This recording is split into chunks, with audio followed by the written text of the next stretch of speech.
ফরাসি ক্লাব লিলের কাছে 1-0 গোলে হেরে গেল স্প্যানিশ জায়ান্ট রিয়াল মাদ্রিদ। অপরদিকে একই ব্যবধানে বায়ার্ন মিউনিখকে হারিয়েছে Aston Villa. English club Aston ভিলার এই জয় মনে করিয়ে দিল তাদের 42 বছরের আগের স্মৃতি। 1982 সালে ইউরোপিয়ান কাপের ফাইনালে বায়ার্নকে হারিয়েই প্রথম ও শেষবার এই প্রতিযোগিতায় চ্যাম্পিয়ন হয়েছিল ইংলিশ ক্লাবটি।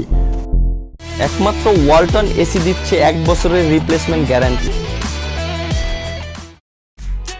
দুর্দান্ত ফর্মে থাকা রিয়ালকে মাটিতে নামালো ফরাসি ক্লাব লিল। 2023 সালের মে মাসের পর এই প্রথম চ্যাম্পিয়ন্স লিগে হারের তেতো স্বাদ পেল লস ব্লাঙ্কোসরা। আর 36 ম্যাচ পর সব প্রতিযোগিতা মিলিয়ে অপরাজেয় যাত্রাও থামল কার্লো আনচেলত্তির দলের। ম্যাচের প্রথম 20 মিনিটে ভালো কিছু সুযোগ পেয়েছিল রিয়াল, তা কাজে লাগাতে পারেনি Vinicius junior.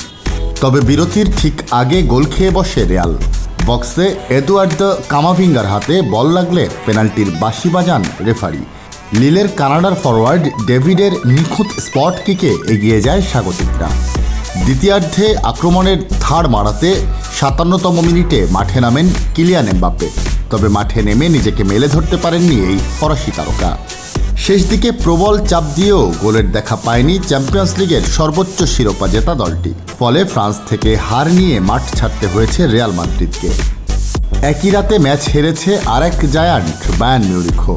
English club Aston ভিলার কাছে 1 গোলে হেরেছে ভিনসেন্ট কম্পানির দল। ভিলা পার্কে পুরো ম্যাচে 17টি শট নিয়েও গোলের দেখা পায়নি বায়ার্ন। 70 মিনিটে বদলি হিসাবে নামা জন দুরান ম্যাচের 79তম মিনিটে গোল করে ব্যবধান করে দেন।